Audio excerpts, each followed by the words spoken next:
তখন আমার গলায় ছুরি লাগিয়ে দিল। লাগিয়ে দিয়া সব টাকা আমার ছিনতাই করে নিয়ে, সবাই জানে যে ও কেসিনো খেলে, অনেক টাকা, অনেক ফ্যামিলির অনেক সয় সম্পত্তি ক্ষতি করছে। আমি একটা দোকানে চাকরি করি, মেসার সওদাগর টাচ। দোকান বন্ধ টন্ধ করে ক্যাশ কেবিল আমরা প্রতিদিন দোকানে বন্ধ করে গোছাগুছি করে তারপর আমরা আসি। সুইটির কাছে আমি টাকা পাই 5,500 টাকা। ও দেখা পেলাম ঘাটের পাড়ে, ওনাকে জিজ্ঞেস করলাম, ভাই টাকাটা দেন আমার। হ্যাঁ, বুড়িমারি ঘাটের পাড়। ওনাকে জিজ্ঞেস করলাম, ভাই টাকাটা দেন আমার।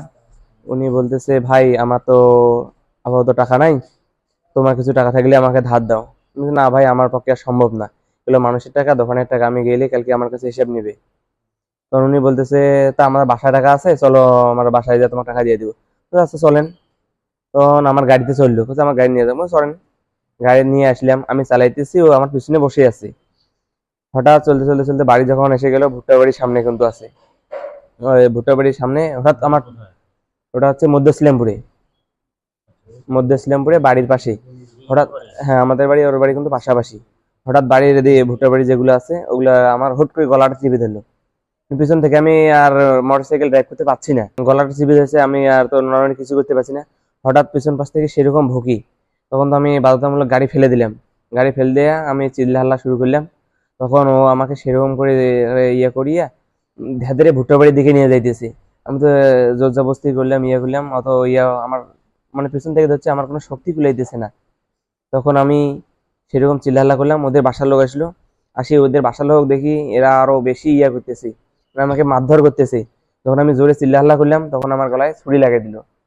লাগিয়ে দিয়া সব টাকা আমার ছিনতাই করে নিয়ে, যখন আমাদের বাসার লোক বাসা থেকে দৌড়ে আসতেছে, তখন আমাকে ফেলে রেখে ওরা পালান দিল। ও ফার্স্টে একাই ছিল, তারপরও বাসার লোক আসছিল, তকবীর, তারপরে সুজন, তারপরে আরো অনেকেই আসছিল, আসি আমাকে মারধর করেছিল।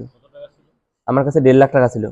ও তো ক্যাসিনো খেলায় মাদক সেবন করে, তাই কি সবাই জানে, পাড়া প্রতিবেশী, তারপরে বাহিরে সবাই জানে যে ও ক্যাসিনো খেলে, অনেক টাকা, অনেক ফ্যামিলির অনেক সয় সম্পত্তি ক্ষতি করছে। ওর ছোট ভাই মাসুদ আছে, উনি খুব ভালো, অবশ্য আমাদের সাথে আনুষ্ঠানিক খুবই ভালো।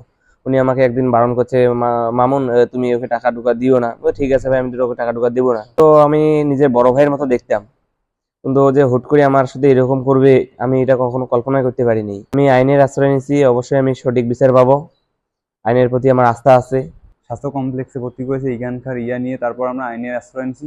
ইনশাল্লাহ পুলিশের প্রতি আমাদের আস্থা আছে, তারা ন্যায্য বিচার আমাদের ইয়া করে দিবে। বাসার যারা গণ্যমান্য ব্যক্তি আছে তাদেরকেও, তারাও তো জানছে, আর তাছাড়া ওই এরিয়ার প্রত্যেকটা মানুষে জানে ও একজন মাদক সেবনকারী, ও একজন মানে কি বলবো, এর আগেও মাদকের মামলায় ধরা খাইছে, 2 না 3 মাসের জেল হয়েছে। প্রায় 1100 কি 1200 বাবা সহ ধরছে ওরে, ধরে পরে পুলিশে নিয়ে গেছে, তারপর 2 মাস না 3 মাস জেল খেটে বাইর হয়েছে এখান থেকে।